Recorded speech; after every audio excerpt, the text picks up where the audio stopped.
الحمد للہ رب العالمین والصلاة والسلام علی سید الانبیاء والمرسلین وعلی آلہ واصحابہ اجمعین۔ میں مولوی صدیق اکبر یوٹیوب چینل اسرا ٹی وی سے۔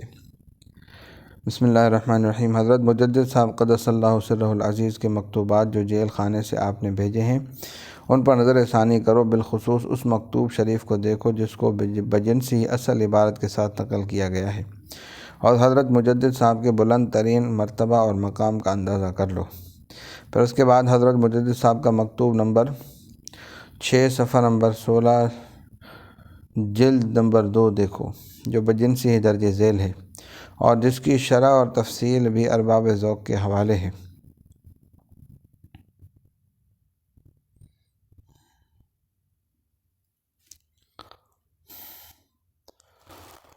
مکتوب نمبر 7 جلد 2 صفحہ نمبر 17 و صفحہ 18 میں محبت اور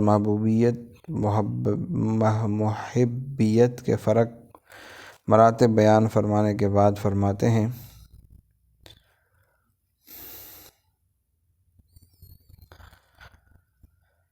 ان بلند ترین مراتب اور مقامات کی تفصیل موضوع کتاب سے خارج ہے۔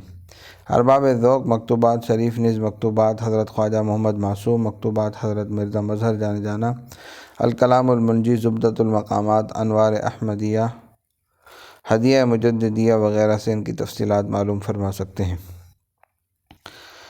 پہلے گزر چکا ہے کہ حضرت مجدد صاحب قدس اللہ سرہ العزیز نے طریقہ چشتیہ، سہروردیہ، قادریہ، نقشبندیہ میں مختلف حضرات سے نسبت حاصل کی تھی۔ اس سلسلے میں دو چیزیں حضرت مجدد صاحب کے روحانی کمال اور آپ کی روحانی عظمت پر خصوصیت کے ساتھ روشنی ڈالتی ہیں۔ الف حضرت خواجہ محمد باقی باللہ اویسی نقشبندی رحمہ اللہ، جو سلسلہ نقشبندیہ میں حضرت مجدد صاحب کے شیخ طریقت تھے، فرمایا کرتے تھے کہ ہمارے پیر مرشد حضرت خواجہ امکنکی نے مجھے حکم فرمایا کہ میں ہندوستان پہنچ کر اس سلسلہ عالیہ کو رواج دوں۔ یہ بہت بڑی خدمت تھی جس کا میں اپنے آپ کو اہل نہیں سمجھتا تھا، چنانچہ میں نے معذرت کی، مگر حضرت شیخ نے استخارہ کا حکم فرمایا۔ استخارے میں مجھے محسوس ہوا کہ ایک درخت کی شاخ پر ایک خوبصورت طوطی بیٹھی ہوئی ہے۔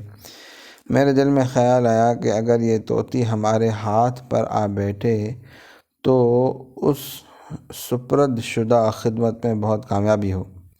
اس خیال کا آنا تھا کہ وہ طوطی شاخ درخت سے پرواز کر کے میرے ہاتھ پر آ بیٹھی۔ میں نے طوطی کی چونچ میں اپنا لعاب دہن ڈالا اور اس طوطی نے میرے منہ میں شکر ڈالی۔ صبح کو میں نے اپنے استخارے کا یہ واقعہ حضرت شیخ خواجہ امکنکی کو سنایا۔ حضرت شیخ نے فرمایا، طوطی ہندوستان میں ہوتی ہے، لہذا تمہیں بہت جلد ہندوستان جانا چاہیے۔ امید ہے کہ ہندوستان میں تمہارے دامن سے ایک عزیز وجود پذیر ہوگا جس سے ایک عالم منور ہو جائے گا اور تمہیں بھی اس سے فائدہ پہنچے گا۔ حضرت خواجہ باقی باللہ رحمہ اللہ فرماتے ہیں کہ جب میں وطن سے روانہ ہو کر ہندوستان میں سرہند پہنچا تو مجھے نظر کشفی سے بتایا گیا کہ ایک کتب کے قریب تم فروکش ہوئے ہو۔ اس کتب کے حلیے سے بھی آگاہ کر دیا گیا۔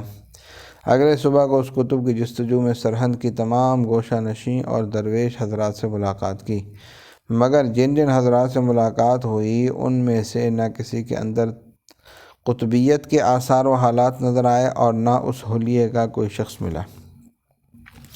بالآخر یہی خیال کیا کہ شاید اس شہر کا کوئی شخص آئندہ اس مرتبے کو پہنچ جائے اور اس وقت وہ صرف قابلیت اور استعداد رکھتا ہو۔ اب جب آپ تشریف لائے تو جیسے ہی میں نے آپ کو دیکھا وہ حلیہ یاد آ گیا۔ آپ کو اس حلیے کے مطابق پایا اور اس قابلیت کی علامتیں بھی تمہارے اندر موجود ہیں۔ روایت ہے کہ حضرت خواجہ نے یہ بھی فرمایا کہ قیام سرہند کے زمانے میں ہم نے یہ بھی دیکھا کہ سرہند میں ہم نے ایک بہت بڑا چراغ روشن کیا ہے جس کی روشنی بڑھتی جا رہی ہے اور دوسرے آدمی اس چراغ سے بہت سے چراغ روشن کر رہے ہیں۔ یہ بھی آپ کے متعلق ہی اشارہ تھا۔ اس کے بعد حضرت خواجہ باقی باللہ قدس اللہ سرہ العزیز نے اپنے ایک مکتوب میں اپنے کسی دوست کو تحریر فرمایا۔ اس کے بعد حضرت خواجہ فرمایا کرتے تھے حضرت خواجہ نے سلسلہ ارشاد و تلقین حضرت مجدد صاحب کے حوالے فرما دیا تو فرمایا کرتے تھے،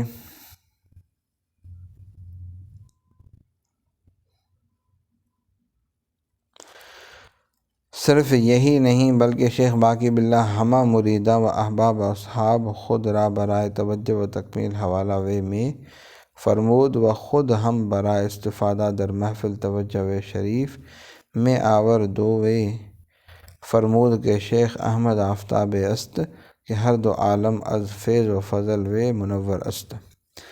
حضرت خواجہ نے ایک مکتوب حضرت مجدد صاحب کے نام ارسال فرمایا۔ مکتوب کے مطالعے سے حضرت مجدد صاحب کے مرتبہ عالی کے ساتھ حضرت خواجہ کے بے نظیر اور سبق آموز انکسار و تواضع کا اندازہ ہوتا ہے۔ مکتوب گرامی کا پہلا جملہ ہے، مدت است کے عرض نیاز مندی بدرگاہ ولایت نہ کردہ ام۔ 2 سطر میں مضمون مکتوب ہے۔ اس کے بعد آخری فقرہ یہ ہے، شہزادہ دارا شکوہ نے اپنے اور شاہجہان کے استاد ملا شیخ میرک ابن فصیح الدین کا ایک طویل واقعہ بیان کیا ہے۔ اس کے آخر میں ملا میرک شاہ صاحب فرماتے ہیں، مولانا عبدالحکیم صاحب سیالکوٹی جو مشہور و معروف جلیل القدر عالم ہیں، ابتدا میں حضرت مجدد صاحب کے مخالف تھے۔ ایک روز حضرت مجدد صاحب کو خواب میں دیکھا کہ آپ نے مولانا عبدالحکیم صاحب کو مخاطب فرما کر یہ آیت پڑھی، قُلِ اللّٰهُ ثُمَّ ذَرْهُمْ، کہو اللہ پھر ان کو چھوڑ دو۔ اس آیت کے سنتے ہی حضرت شیخ کا جذب اور شوق الہی دل میں جگہ کر گیا اور فوراً قلب سے ذکر جاری ہو گیا۔ جب خواب سے بیدار ہوئے تو دیکھا کہ قلب ذکر میں جاری ہے۔ اس کمال و تصرف کو دیکھ کر ساری مخالفت ختم ہو گئی۔ حضرت مجدد صاحب کی خدمت میں حاضر ہوئے، باقاعدہ سلسلے میں داخل ہوئے اور روحانی کمالات حاصل کیے۔ علماء ہندوستان میں سب سے پہلے مولانا موصوف نے ہی حضرت شیخ احمد صاحب کو مجدد الفسانی لکھا ہے۔ حضرت شاہ ولی اللہ صاحب حضرت مجدد صاحب کے مناقب و محامدہ تحریر کرنے کے بعد لکھتے ہیں، لا يحبہ الا مؤمن تقی ولا یبغضہ الا منافق شقی۔ مومن پرہیزگار آپ سے محبت کرتے ہیں اور بدبخت منافق آپ سے بغض رکھتے ہیں۔ سید الکونین صلی اللہ علیہ وسلم نے آپ کو بشارت دی کہ تم علم کلام کے مجتہد ہو۔ شیخ بدر الدین صاحب خلیفہ حضرت مجدد صاحب مصنف القدس فرماتے ہیں کہ ایک روز حضرت خضر علیہ السلام کی زیارت سے میں مشرف ہوا۔ میں نے عرض کیا کہ حضرت والا مجھے اپنی نسبت سے بہرہ مند فرمائیں۔ حضرت خواجہ نے جواب دیا، تم نے ایسے شخص سے نسبت حاصل کی ہے کہ اس کی رہنمائی تمہارے لیے بھی کافی اور سارے عالم کے لیے کافی ہو سکتی ہے۔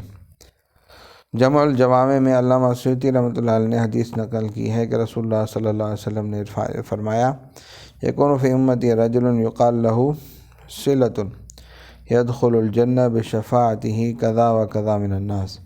میری امت میں ایک شخص ہوگا جس کو صلہ جوڑنے والا کہا جائے گا، اس کی شفاعت سے بے شمار آدمی جنت میں داخل ہوں گے۔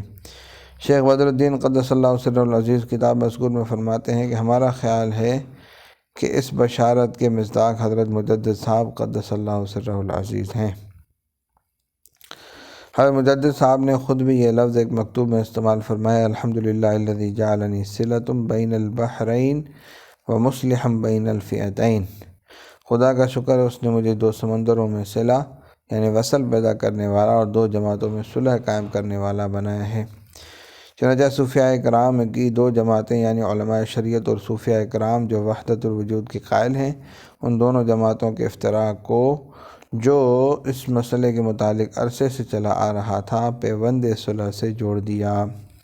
صلی اللہ تعالیٰ علی حبیب سیدنا محمد وعلی آلہ وصحبہ اجمعین برحمتک یا ارحم الراحمین۔